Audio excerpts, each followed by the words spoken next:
gate in the arena's history. We beat the Rolling Stones. They had the record since 2012. Fight of the night was Islam and Poirier, and then performance of the night was Holland and Islam. They all won 50,000. Congratulations. Actually, yeah, Islam wins 100,000. Obviously, you gave it fight of the night, so you were impressed. But give us your thoughts on that main event. Yeah, incredible fight. I mean, both guys dug deep. Absolute war. Islam is tough as hell and talented, and he ate some big body shots tonight, took that elbow to the forehead, and I thought that Poirier did an unbelievable job of stuffing takedowns and getting up when he was in nasty positions, staying out of that submission in the first round. Just, you couldn't ask more for a main event title fight. Yeah, you know, I think going into this fight, the talk was maybe, we've seen Dustin in these type of fights before. Right. He's going to get taken down, choked out, or something like that. Well, the big question tonight was, what did he learn from the Khabib fight?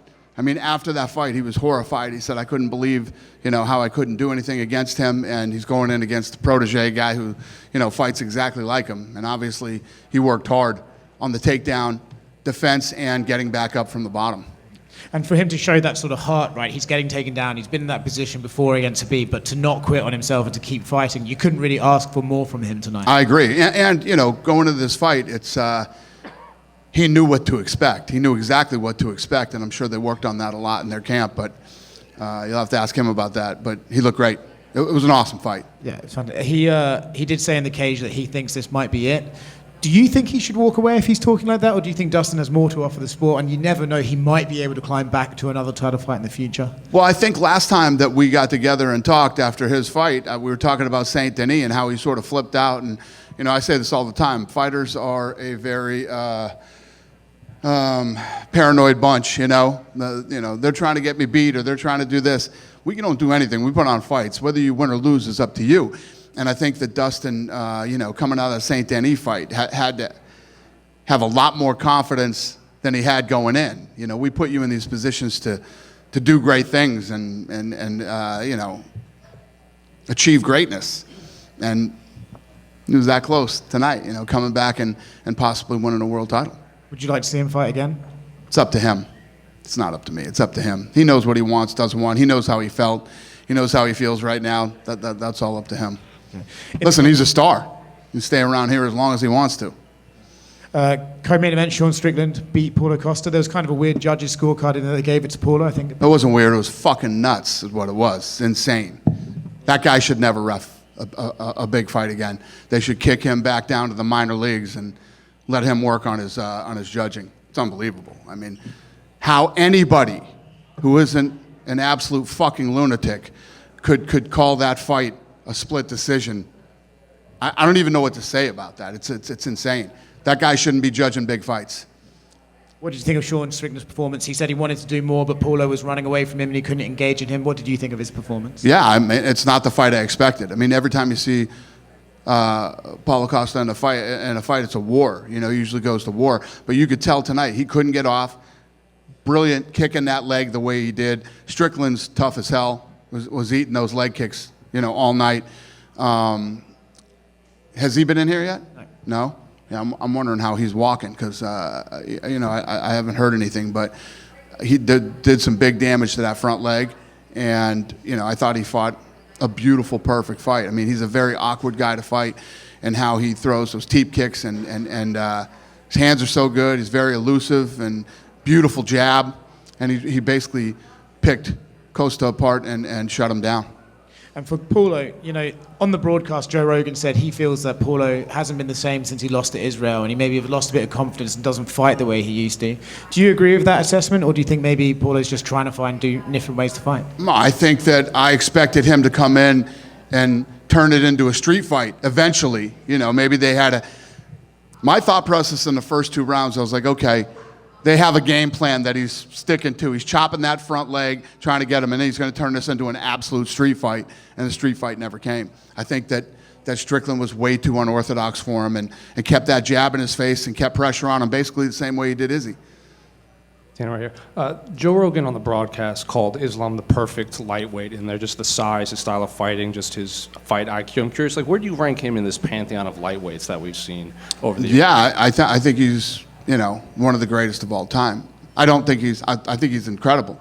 I don't think he's the pound-for-pound best fighter in the world. For anybody to call Islam the pound-for-pound best fighter in the world when John Jones is still fucking fighting is nuts and shouldn't be ranking in the pound-for-pound or doing any of the fucking rankings ever, if that's what you really think. John Jones has never lost a fight ever. He's fought all the baddest dudes in the world. And then when you think about what pound-for-pound rankings really mean, he moved it up to heavyweight and destroyed the best guy in the world. As long as John Jones is still fighting, active, and in the rankings, yeah, nobody's pound-for-pound best fighter in the world. Well, to kind of go off of that, Islam said he wanted that second belt. He wanted to go to welterweight. Is that something that, I know you have that welterweight title fight coming up. Is that something maybe you'll discuss with him, or do you want him to stick at lightweight? I don't know. I mean, he hasn't said anything like that to us, so we'll see. What did you make of the referee stoppage in the Kevin Holland, Michelle Olachechik? I think it was a good stoppage. When the guy's arm is going this way, but it's that way, yeah, you should probably stop the fight. I mean, and even Kevin Holland came over and said to me, I don't want to break the guy's arm, but Jesus Christ, he's tough.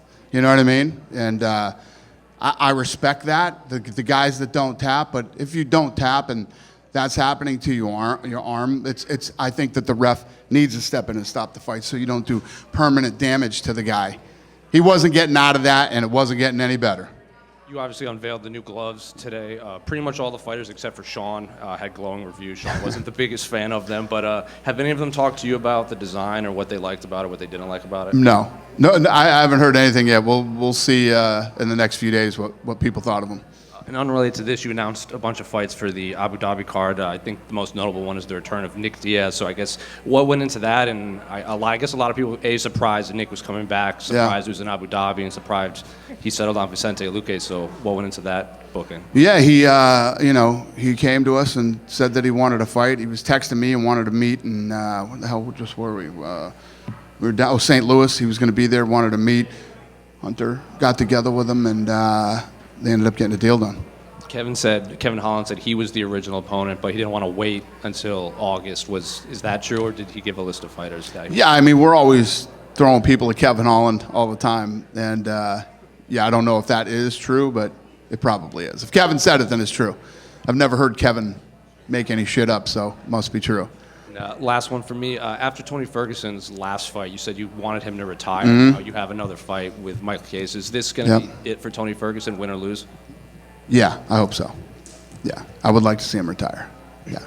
Dana right here. Yep. Just to go back to Islam, he's now on a 14-fight winning streak, which is the third longest in history behind Anderson Silva and Usman. What would it take for him to surpass John Jones in your mind for that pound-for-pound number one? I mean, when you think about what pound-for-pound really means, right? He fought Volkanovski, who's a weight class lower than him.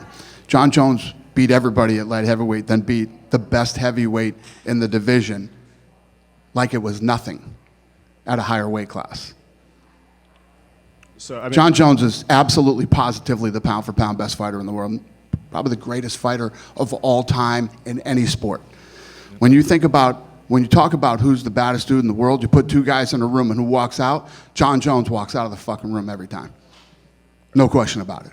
yeah. And in no way trying to diminish John's accomplishments, but he's But but he's fought once in the last however many years. Islam's fighting multiple times a year, defending. So at what point does activity outweigh John's? Beautiful. I like that you asked that question.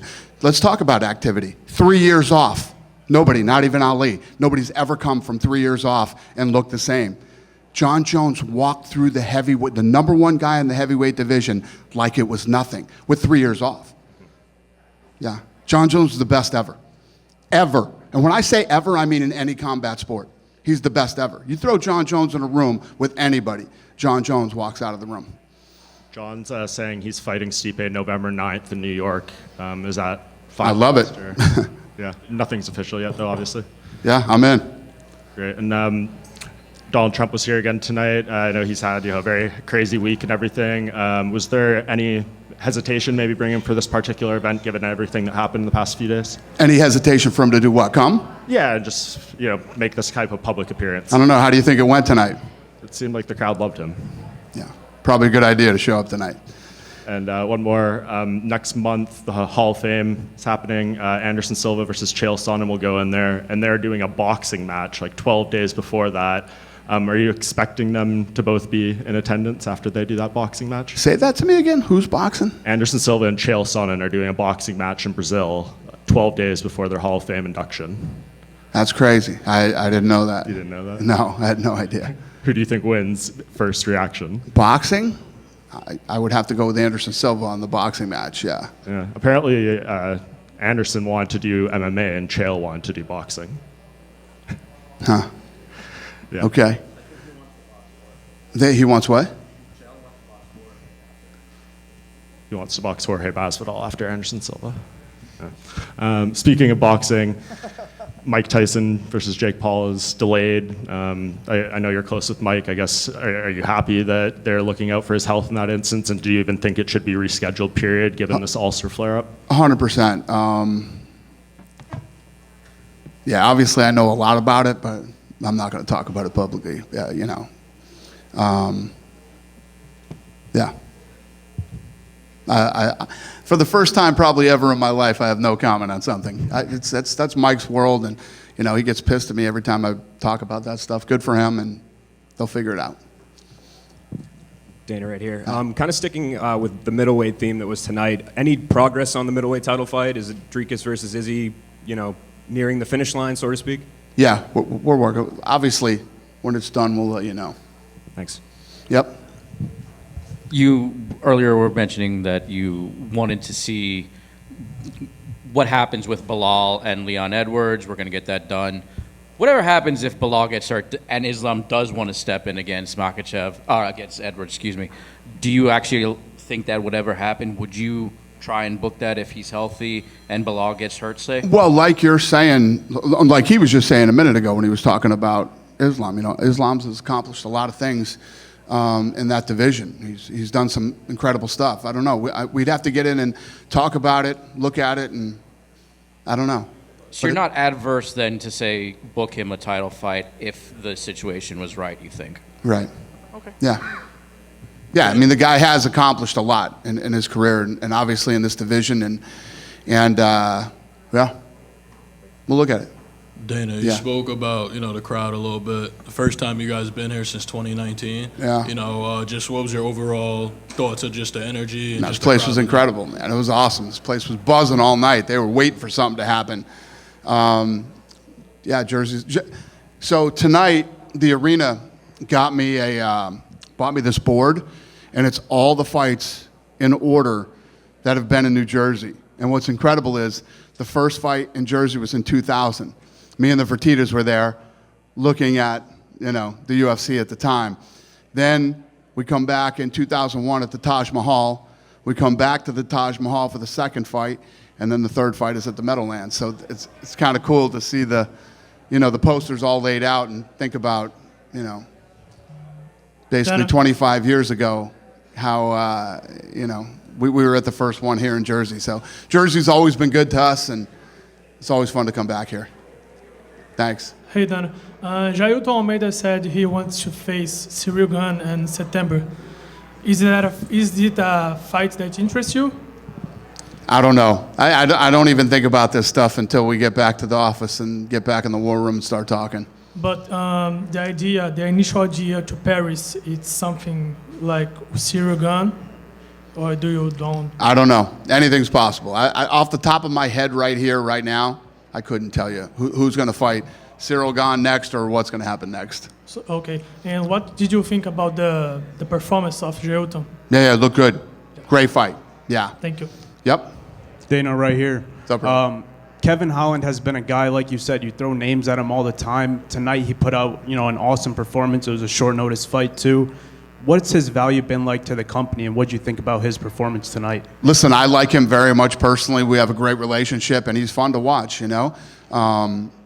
He goes in and puts on fun, entertaining fights all the time. Gets dropped, it's on his back, defends, and then gets him in the armbar and finishes the fight with the armbar.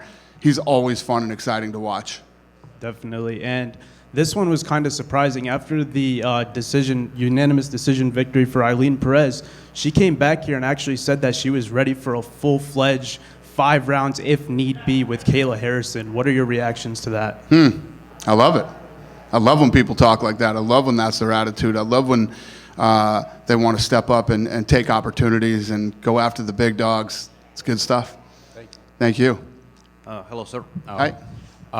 Islam Makhachev recently said that he had remained only one opponent in lightweight. It's Arman Tsarukyan. So can you tell me, is there any single chance that you can organize this match, this fight in Russia? No, nowhere. Makhachkala, Moscow, St. Petersburg. Who? Islam Makhachev, Arman Tsarukyan. In Russia? Yeah. I mean, that's the fight to make. I mean, that's the fight. That's the fight everybody wants to see. That's the fight that needs to happen. You know, when we were talking earlier about him moving up, I mean, if I was him, I wouldn't even think about moving up till he had that fight. But I don't know about having that fight in Russia. I don't know where we would do it. Politically, are you guys even able to have a card in Russia with the... I have no idea. Yeah. I have no clue.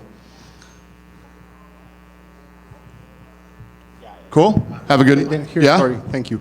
Do you continually think of who could be the next contender for the BMF title? And after what happened in the face-off, do you think Islam could eventually fight for the BMF? We're working on the BMF title right now. Yes, but you know, Islam is you know, one of the greatest fighters in the world ever in that division, and one of the greatest pound-for-pound fighters in the world. So I don't think he'd be fighting for the BMF, but you know, the Tsarukyan fight is what we like. That's the fight we want to do. And last question, from a businessman point of view, what do you think on the whole ADCC and Craig Jones invitational situation going on? Do you think it's a smart business move? I don't know anything about it. That he booked the submission tournament the same day as ADCC and made like a lot of different prices in terms of money for the submission fighters. Huh. Sounds good to me. I like it. I like his style. Dana, just go two Yeah. more. What you said about the BMF, that's in the works. Ilya Topuria said he wouldn't fight Max Holloway unless the BMF title was on the line. Is that something that like rubs you the wrong way, or is something? No, it doesn't rub me at all. I love that people love that belt and want to fight for it. I love it. What's the status of that? Are you guys working towards it? Yeah, we're working on a lot of stuff right now. Obviously, we got, you know, we got the Sphere coming up. We got Madison Square Garden. You know, we got a lot of big fights coming up around that time. So we'll get it figured out. Well, a big fight coming up is the next pay-per-view, Conor McGregor's return, of course. Great promo tonight, but we've seen in the past few days there's been like some footage coming out of him having some fun in the clubs and stuff. Does any of that concern you, like 4 or 5 weeks out from the fight? Well, again, you and I, here we are. We were talking about John Jones. John Jones was doing a lot of that stuff too back in the day, and many other fighters throughout history. I don't know what's real on the internet and what's not real on the internet. I don't know timing-wise, and one of them he's got a beard, and one of them he doesn't have a beard, and I have no idea. I don't know if any of that's real or true or whatever, but you know, Conor's not a dumb guy, and you know, this is obviously a big fight for him. He's calling it the best comeback in the history of sports and all that stuff. So we'll see what happens. I'll actually be with him tomorrow, so I'm flying there right now. Yeah. So I'll see what's going on. Yeah, what do you think that scene's going to be like on Monday in Dublin? It's going to be awesome. It's going to be awesome. I'm excited to be going back to Ireland, and I love the people over there. There's always great energy. It's going to be fun. I'm looking forward to it. Dana, far left. Yep. You're far left. Working with WWE a little more closely over the past couple months, I mean, you've had so much success with UFC, WrestleMania. They've been on a hot streak too. Have you been able to work with them, learn from them at all, or has it been more separate? You're with UFC and less with WWE. It's very separate. I haven't worked with them at all. I do what I do, and they do what they do. They're using some of the people from my team to help them in different areas, you know, business-wise.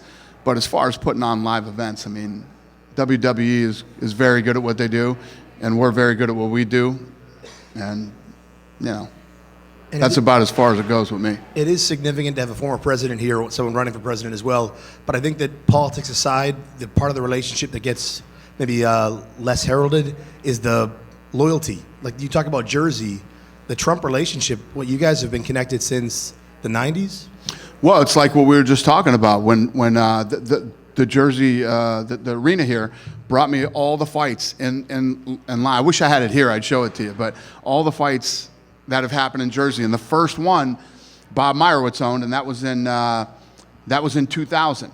Me and the Fertitta brothers went to that fight and sat in the crowd and watched it. And then we went to another fight too in New Orleans. And then in 2001, we bought the company.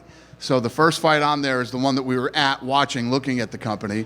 The next one is at the Trump Taj Mahal, which Trump, hooked us up. The second one is at the Trump Taj Mahal. And then we left the Taj and went to the Meadowlands. So, yeah, I mean, me and Trump have been friends since 2001. And finally, just as a Boston guy, any prediction for the NBA Finals? What's that? NBA Final prediction, Celtics Mavericks. I'm going to Game 1. I'll be at Game 1, and obviously I'm rooting for the Celtics, and I strongly believe this is their year. Yeah, thank you. Dana, Yep. real quick. So the NBA media rights has been really kind of out in the open and kind of public. Yeah, Dana right here. Hey. Sorry. So the NBA media rights have been really kind of out in the open and in the public. So I guess for you guys when you're up next year, do you think that process will be kind of out in the open, or will it be kind of behind closed doors? Do I think that what will happen? Yeah. I do not think it will be a public conversation. No, I don't ever really talk about money publicly or do any of that stuff. So, is that the poster? Here, give me that poster. So check this out. So, this fight right here was the fight that me and the Fertittas went to. That was here in Jersey, the first one. This one here was our first fight at the Taj. This was our second fight at the Taj, and this one here was the Meadowlands. So this is where we're looking at it, thinking about buying it. This is after we do the first two with Trump, and then we moved to the Meadowlands, which was obviously a much bigger arena. But this thing's huge. They have a huge one for me, and it's framed, and it's awesome. I love it. You guys done with me?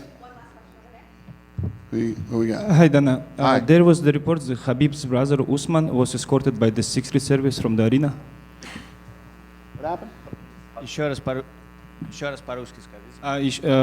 Там ходили новости, что брат Хабиба Усман был с арены проведен Secret Service. There was news about the fact that Usman Nurmagomedov, Habib's brother, was actually escorted from the arena by the Secret Service. Is that true or not? Is it? Dana, what happened was he was in the right here. He was in the fighter section behind the cage, and when Islam got the finish, he jumped over the barrier and jumped into the cage, and then security escorted him. So there you go. Did you hear that? He jumped over the cage after the fight, which you can't do, and security escorted him out. Понял, он перепрыгнул через Yeah, you клетку. can't do that. Yeah. What do you got? Данный вопрос от российских медиа. Если представить, что турнир все-таки состоится в России, вы бы хотели, чтобы его посетил Путин, как сегодня посетил Трамп? Спасибо. Question from Russian media: if, let's say, hypothetically, the fight does take place in Russia, would you like for Putin to come to see the fight, much like Trump came to see the fight today? President Putin. It's funny because any president of a country that comes to a fight, obviously we'd be blown away and honored to have, at any of our fights. So yes, obviously, if it was in Russia, yeah, it would. I'm sure the president of the country would be more than welcome to come. Это всегда очень круто, когда президент страны, в которой происходит бой, приходит на события. Поэтому, конечно же, если будет в России и Путин в это время будет президентом, почему бы нет? Конечно, было бы очень круто, если он придет на наше событие. Have a great night. Thanks, Jersey.